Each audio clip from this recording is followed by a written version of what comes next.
आज की video lecture में हम एमिनो एसिड्स की प्रॉपर्टीज़ के बारे में पढ़ेंगे। सबसे पहले लेते हैं physical property.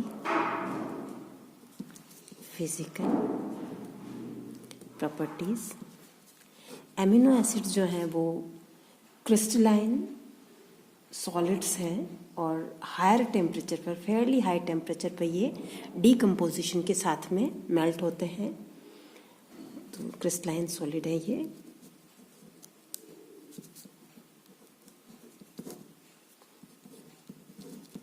They are insoluble in non polar solvents जैसे पेट्रोलियम, ईथर, बेंजीन, इसमें नहीं डिसॉल्व होते हैं। And highly soluble in water. Amino acids का जो एक्वस सॉल्यूशन होता है इट इज़ न्यूट्रल और इसका जो डाइपोल मोमेंट होता है ये काफ़ी हाई होता है। नेक्स्ट हम लेते हैं डाइपोलर और ज्विटरायंस। जो एमिनो एसिड्स हैं इसके अंदर एक कार्बोक्सिलिक ग्रुप है और एक NH2 ग्रुप है। NH2 ग्रुप में नाइट्रोजन के ऊपर लोन पेयर ऑफ इलेक्ट्रॉन है। एक एसिडिक ग्रुप है और ये बेसिक ग्रुप है। तो जो इंटरनल ट्रांसफ़र होता है प्रोटॉन का ये इस तरह से होगा, इक्विलिब्रियम में होंगे ये RCH COO- NH3+। तो यहाँ आप देख रहे हैं कि जो प्रोटॉन का कार्बोक्सिलिक से NH2 में ट्रांसफ़र हुआ है एक इंटरनल सॉल्ट बन गया। इसको हम डाइपोलर या ज्विटरायन या एम्फोलाइट कहते हैं। ये एमिनो एसिड है, जब इसके अंदर कोई एसिड ऐड किया जाता है H3O+, तो ये स्ट्रक्चर होगा RCH COOH NH3+, यानी कि एमिनो एसिड केटाइंस के रूप फॉर्म में है। और यदि कोई बेस ऐड किया जाता है जैसे R, जब बेस ऐड करेंगे हम तो एमिनो एसिड एनायनिक फॉर्म में हो। सो स्ट्रॉन्गली एसिडिक मीडियम में जो कि केटाइनिक फॉर्म में है एमिनो एसिड ये कैथोड की तरफ मूव करता है, और जो बेसिक मीडियम होगा तो एमिनो एसिड एनोड की तरफ मूव करेगा जब इलेक्ट्रिक फील्ड अप्लाई किया जा रहा है। हर अमीनो एसिड के लिए एक पर्टिकुलर pH वैल्यू ऐसा होगा जिसपे कि जो डाइपोलर आयन है उसकी कंसंट्रेशन सबसे ज़्यादा है, और जब हम इलेक्ट्रिक फील्ड अप्लाई करेंगे तो वो अमीनो एसिड मॉलिक्यूल ना कैथोड की तरफ मूव करेगा ना ही एनोड की तरफ मूव करेगा, किसी की भी तरफ माइग्रेट नहीं करेगा इलेक्ट्रिक फील्ड लगाने पर। इस pH वैल्यू का, इस पॉइंट को हम आइसो इलेक्ट्रिक पॉइंट कहते हैं। दूसरे शब्दों में हम कह सकते हैं कि आइसो इलेक्ट्रिक पॉइंट पर जो कैटायंस हैं उनकी और एनायन की कंसंट्रेशन बिल्कुल इक्वल है, या डाइपोलर आयन की कंसंट्रेशन सबसे ज़्यादा है, और इलेक्ट्रिक फील्ड लगाने पर एमिनो एसिड के मॉलिक्यूल माइग्रेट नहीं कर रहे हैं। तो जो इक्विलिब्रियम है हम इस तरह से शो कर सकते हैं। कैटायन, ये एक प्रोटॉन निकला है, यहाँ से ज्विटरायन स्ट्रक्चर बना है, और यहाँ से एक और प्रोटॉन निकल गया तो ये एनायनिक स्ट्रक्चर बना है। ये ध्यान रखना है कि आइसो इलेक्ट्रिक पॉइंट जो है वो हर एमिनो एसिड की एक कैरेक्टरिस्टिक प्रॉपर्टी है और डिपेंड करता है एमिनो ग्रुप की बेसिसिटी पर और कार्बोक्सिलिक ग्रुप की एसिडिटी पर, जो कि R ग्रुप, ये आपका R है, इस पर डिपेंड करता है। इसके हिसाब से इसकी बेसिसिटी और इसकी एसिडिटी वेरी कर सकती है। जैसे ग्लाइसिन है, ग्लाइसिन के लिए जो आइसो इलेक्ट्रिक पॉइंट है, ग्लाइसिन के लिए आइसो इलेक्ट्रिक पॉइंट है 6.0 pH वैल्यू। फेनिलएलेनिन के लिए 5.5 है। ग्लूटामिक एसिड के लिए 3.2 है। लाइसिन के लिए ये pH 10 वैल्यू है आइसो इलेक्ट्रिक पॉइंट। एक चीज़ और है कि आइसो इलेक्ट्रिक पॉइंट पे किसी एमिनो एसिड की सॉल्युबिलिटी सबसे कम होती है, तो ये प्रॉपर्टी बहुत ही इंपॉर्टेंट है for the separation of various amino acids from a mixture. Next हम लेते हैं इलेक्ट्रोफोरेसिस। कई सारे एमिनो एसिड आपस में कंबाइन होके और कंडेंस होके पेप्टाइड चेन बनाते हैं। ये इस तरह से पेप्टाइड चेन होगी, NH2 CH निकल जाए, H2O निकल जाएगा, और एमिनो एसिड्स इसमें आप देख रहे हैं कि टोटल 3 एमिनो एसिड आपस में कंबाइन हुए हैं, और एक इस तरह से पेप्टाइड चेन में कई सारे एमिनो एसिड्स होते हैं।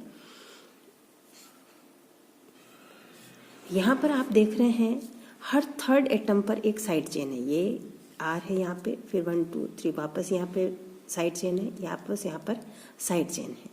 ये साइड चेन अलग अलग एमिनो एसिड में अलग अलग तरह से होती है। जैसे ग्लाइसिन है उसमें H है, या फिर एलेनिन है तो उसमें मैथिल ग्रुप है, वेलिन है उसके अंदर आइसोप्रोपिल ग्रुप है।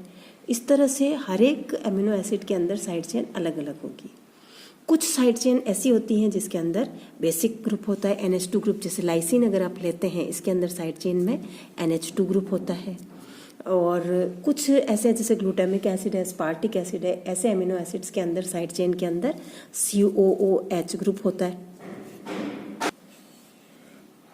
प्रोटीन का जो बिहेवियर है वो इलेक्ट्रिक फील्ड में डिपेंड करता है इन पॉजिटिव और नेगेटिवली चार्ज्ड स्पीशीज पर, और वो जो है सॉल्यूशन की एसिडिटी या उस बेसिसिटी उससे भी अफेक्ट होता है। आइसोइलेक्ट्रिक पॉइंट पर जो पॉजिटिव और नेगेटिव चार्ज होते हैं दोनों एक दूसरे को बैलेंस कर देते हैं, और प्रोटीन मॉलिक्यूल इलेक्ट्रिक फील्ड में किधर भी मूव नहीं करता है। जब पॉजिटिव चार्ज एक्सीड करेंगे प्रोटीन मॉलिक्यूल्स कैथोड की तरफ मूव करेगा, और आइसोइलेक्ट्रिक पॉइंट के दूसरी तरफ जहाँ पर कि नेगेटिवली चार्ज्ड अगर एक्सीड करते हैं तो प्रोटीन मॉलिक्यूल एनायन की तरफ मूव करेगा। यानी कि पेप्टाइड चेन के लिए, प्रोटीन के लिए आइसोइलेक्ट्रिक पॉइंट अलग अलग होंगे। एक पर्टिकुलर पीएच पर प्रोटीन मॉलिक्यूल जो है वो कैथोड की तरफ मूव करेंगे, कुछ एनोड की तरफ मूव करेंगे। डिपेंड करता है size of the charge as well as molecular size और शेप पे। डिफरेंट मॉलिक्यूल्स जो होंगे वो डिफरेंट स्पीड से मूव करेंगे। सो प्रोटीन्स का इलेक्ट्रिक फील्ड में जो डिफरेंट बिहेवियर है इसी को हम इलेक्ट्रोफोरेसिस कहते हैं, और ये इसके सेपरेशन में, प्रोटीन के मिक्सचर के सेपरेशन में और एनालिसिस में हेल्पफुल है। नेक्स्ट लेते हैं हम स्पेक्ट्रल कैरेक्टरिस्टिक्स। जो अल्ट्रावायलेट स्पेक्ट्रम होता है एमिनो एसिड्स का, ये बहुत ज़्यादा कैरेक्टरिस्टिक नहीं होता है, लेकिन IR spectrum it is quite informative, बहुत इन्फॉर्मेटिव है ये। जो NH3 के कारण से है 3100 से 3000 सेंटीमीटर यूनिवर्स पे NH स्ट्रेचिंग के कारण से आएगा, और NH बेंडिंग के कारण एक बैंड 1500 से 1480 पर आएगा। 1600 से 1500 सेंटीमीटर इनवर्स के बीच जो एक शार्प पीक आती है वो कार्बोनिल के कारण आएगी। तो दोनों फंक्शनल ग्रुप इसमें क्लियर हो जाएंगे आपके। जो NMR स्पेक्ट्रम है अमीनो एसिड्स का, ये भी बिल्कुल क्लियर होता है। इसमें जो NH के कारण सिग्नल आएगा, H प्रोटॉन के कारण, ये काफ़ी डाउनफील्ड आता है, लगभग डेल्टा वैल्यू उसका 8 होगा, और उसका कारण साफ है कि ये NH3+ डाइपोलर फॉर्म में एग्जिस्ट करता है एमिनो एसिड, उसको फर्दर कंफर्म कर देता है। नेक्स्ट हम लेते हैं chemical reactions of amino acids.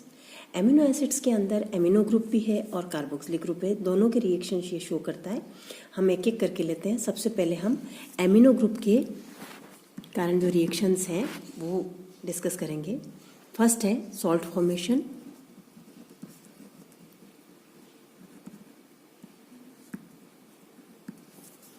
जब एमिनो एसिड है ये NH2CHR COH+ एसिड के साथ ट्रीट किया इसको, ये सॉल्ट बन गया। यहाँ पे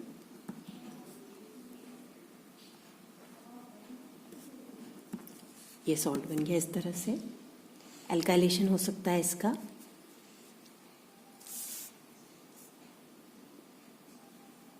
जो ज्विट्रायनिक फॉर्म है इसकी NH3+ CHR COO-, इसकी एल्किल आयोडाइड के साथ रिएक्शन करवाई।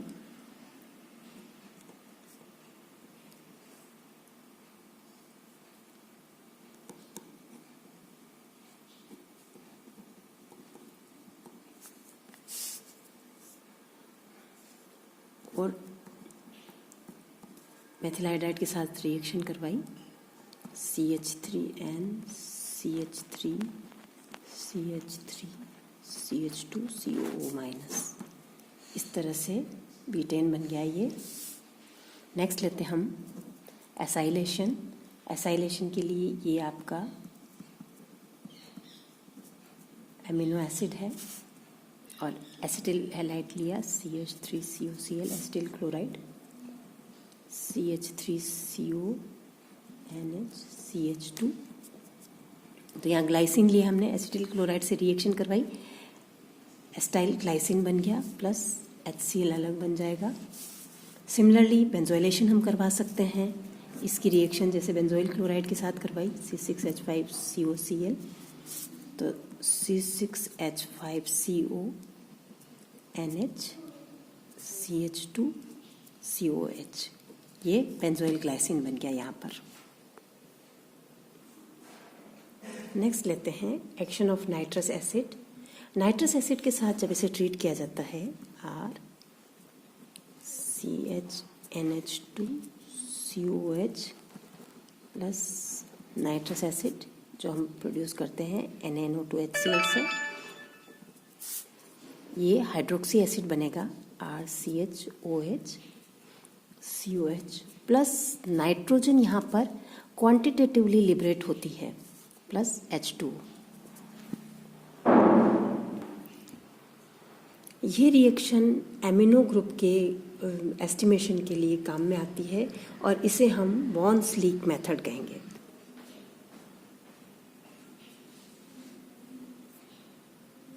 नेक्स्ट लेते हैं हम एक्शन ऑफ नाइट्रोसिल क्लोराइड।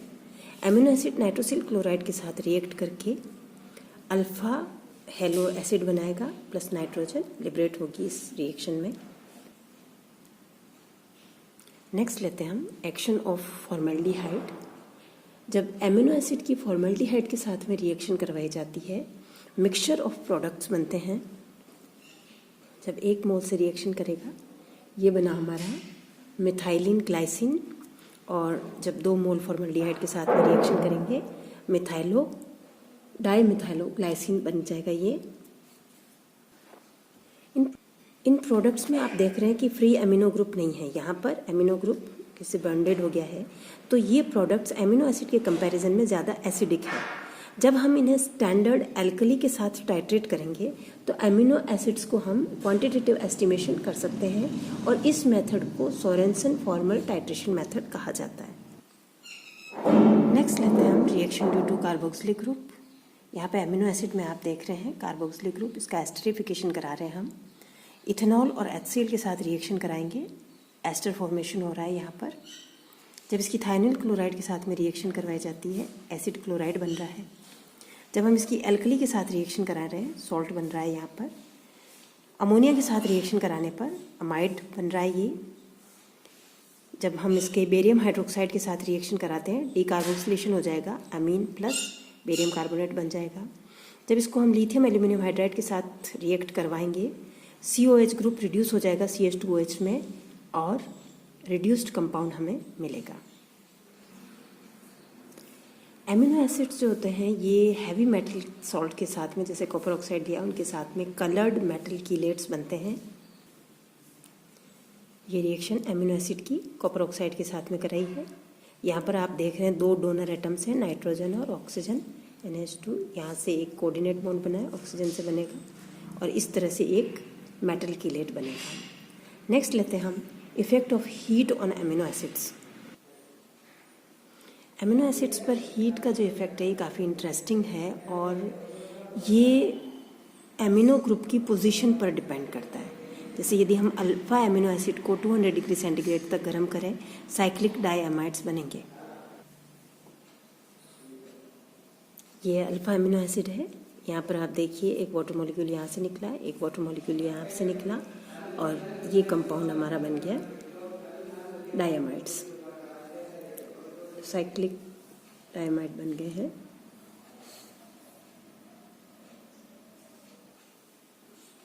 यदि एमिनो ग्रुप बीटा पोजीशन पे है, ये वाटर मॉलिक्यूल इंटरनली यहाँ से निकल जाएगा और अल्फा बीटा अनसैचुरेटेड एसिड हमें यहाँ पर मिलेंगे। यदि एमिनो ग्रुप गामा पोजीशन पे है, वाटर मॉलिक्यूल निकल गया और ये लैक्टेम बन जाएगा यहाँ पे। सो ये एमिनो एसिड के बारे में था। नेक्स्ट वीडियो लेक्चर में हम पेप्टाइड्स के बारे में पढ़ेंगे। Thank you.